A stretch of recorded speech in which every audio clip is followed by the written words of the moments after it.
কলকাতার সীতারাম ঘোষ স্ট্রিটে এমন এক কালী পুজো হয় যেখানে এসেছেন উত্তম কুমার, অমিতাভ বচ্চন, এমনকি গুরু সীতারাম ওঙ্কারনাথ পর্যন্ত। কিন্তু ওই পুজোর নেপথ্যে ছিলেন এক রহস্যময় মানুষ, কলকাতার প্রথম ডন বলে পরিচিত ফাটাকেষ্ট, যিনি নিজে ছিলেন মায়ের অনন্য ভক্ত। আজকের গল্প ফাটাকেষ্টর নীলমায়ের পুজো। ফাটাকেষ্টর নীলমায়ের পুজো আজও কলকাতার সেরা। 1955 সালে গুরুপ্রসাদ চৌধুরী লেনে প্রথম কালীপুজো শুরু করলেন কৃষ্ণচন্দ্র। যেখানে কিছু মনোমালিন্য ঘটায় সরে আসেন সীতারাম ঘোষ স্ট্রিটে। সেখানে প্রথম একটি বাড়িতে, তারপরে পথের ওপরে মণ্ডপ গড়ে শুরু করেন পুজো। বাতাসে চাউর হয়ে গেল তিনি আসছেন। পিলপিল করে লোক ভিড় করে ফেলল গোটা রাস্তায়। ধীর লয়ে আলোকিত আর্মহার্স্ট স্ট্রিট দিয়ে ঢুকলো এসি আমলার গাড়িটা। কি আশ্চর্য, এত ভিড় সত্ত্বেও গাড়ি এসে দাঁড়ালো প্যান্ডেলের বেশ খানিকটা দূরে। খালি পায়ে নামলেন তিনি। চারদিকে তুমুল হইচই। তিনি হাত তুলে থামালেন। মায়ের পুজো এসেছেন, শুধু মায়েরই জয় জয়কার হবে। প্যান্ডেলে ঢুকে মায়ের পায়ে হাত দিয়ে প্রণাম করে এগিয়ে গেলেন মঞ্চের দিকে। সঙ্গে এক মানুষ, কুখ্যাতই তার তকমা, আর গালে পিঠে হাতে অজস্র আঁকিবুঁকি। নবযুবক সঙ্গের কালী পুজো। আর ওই যে এসি অ্যামলার গাড়ি, তাতে চড়ে যিনি মণ্ডপে পা রাখলেন তিনি আর কেউ নন, স্বয়ং উত্তম কুমার। আর তার সঙ্গী ফাটাকেষ্ট, আসল নাম কৃষ্ণচন্দ্র। পড়াশোনা বিশেষ শিখতে পারেননি। বাবা সামান্য পানের দোকানি। রোজ গুমটি খোলার আগে ঠনঠনিয়া কালীবাড়ির মোড়ে মায়ের কাছে মাথা ঠুকতে যেতেন। একের পর এক ছুরি, চপার, বোমা পেটোর আঘাত সয়ে দিনের পর দিন কলকাতা মেডিকেল কলেজের বেডে শুয়ে থেকে জমে মানুষের টানাটানির পর যখন মানুষটা ফিরে এলো, তখন সব কিছু ছেড়ে ছুড়ে নিরীহ নিপাট ভালো মানুষটি হওয়ার কথা ছিল। কিন্তু উল্টে বাড়ি ফিরে এসেই হয়ে গেলেন কৃষ্ণচন্দ্র থেকে কলকাতার স্বঘোষিত রাজা মস্তান ফাটাকেষ্ট। হবে নাই বা কেন, শরীরে অজস্র কাটাকুটি দাগ থাকলেও মস্তান ফাটাকেষ্টর মনে কিন্তু কাটাকুটি ছিল না। মায়ের পুজো করতেন, আর তাই নারীদের যথেষ্ট সম্মানও করতেন। 1955 সালে গুরুপ্রসাদ চৌধুরী লেনে প্রথম কালী পুজো শুরু করলেন কৃষ্ণচন্দ্র।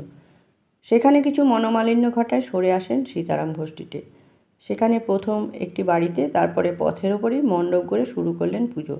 সেই পুজোই আস্তে আস্তে ফাটাকেষ্টর কালী পুজো বলে বিখ্যাত হয়। যোগী গুরু সীতারাম ওঙ্কারনাথ কাশী থেকে কলকাতায় এসেছেন। সেই সময় তিপান্বিতার মুহূর্ত। তিনি একবার মায়ের দর্শন করতে চান। এমন কথা শুনে যদুনাথ বোস লেন থেকে নিজের কাঁধে করে গুরুদেবকে মায়ের মণ্ডপে নিয়ে এসেছিলেন ফাটাকেষ্ট।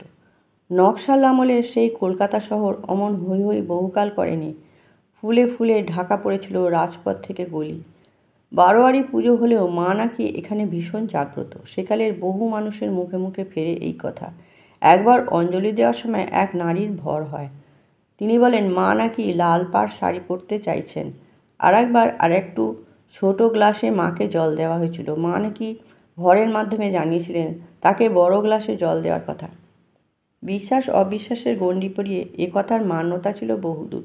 আজ থেকে 5-7 বছর আগেও সেই সমস্ত মানুষেরা জীবিত ছিলেন। তাদের মুখে মুখে ফিরত সেই গল্প। এমনকি মায়ের পুজোয় খোদ অমিতাভ বচ্চন এসে হীরের নাকছাবি মানত করে গিয়েছিলেন। এমনই ছিল সে মায়ের মহিমা। ফাটাকেষ্টর পুজোয় যারা আসতেন তাদের সবাইকে আনার ক্ষমতা তাঁর ছিল না। তবুও অমিতাভ বচ্চন থেকে রাজেশ খান্না, বিনোদ খান্না, আশা ভোঁসলে সবাই এসেছেন।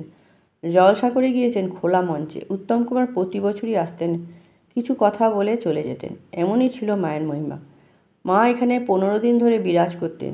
তার টানে ছুটে আসতো অগণিত ভক্ত। শোনা যায় অঞ্জলির সময় 15,000 লোকের সমাগম হতো এই পুজোয়।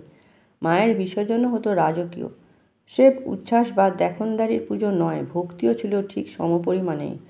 নিয়ম নিষ্ঠা রক্ষা করে পূর্ণ আকুতিতেই পুজোর সমাধা করতে ফাটাকেষ্ট।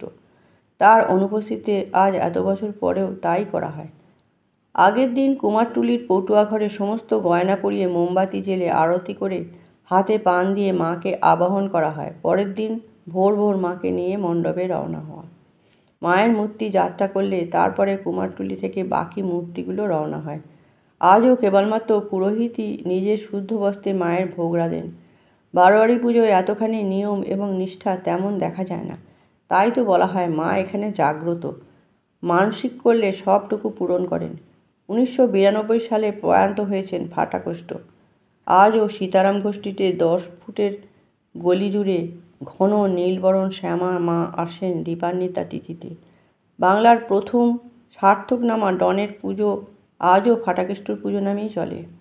তার গরিমা কোথাও এতটুকু ম্লান হয়নি, বলা ভালো হতে দেননি মা নিজেই। কলকাতার ইতিহাসে ফাটাকেষ্টর কালী পুজো শুধু উৎসব নয়, ছিল এক ভক্তির প্রতীক। আজও মায়ের মণ্ডপে হাজার মানুষ আসে তার টানে। এই পুজো যেন মনে করিয়ে দেয়, অপরাধী বলেও যদি সত্যিকারের ভক্তি থাকে, মা তাকেও আশীর্বাদ দেন।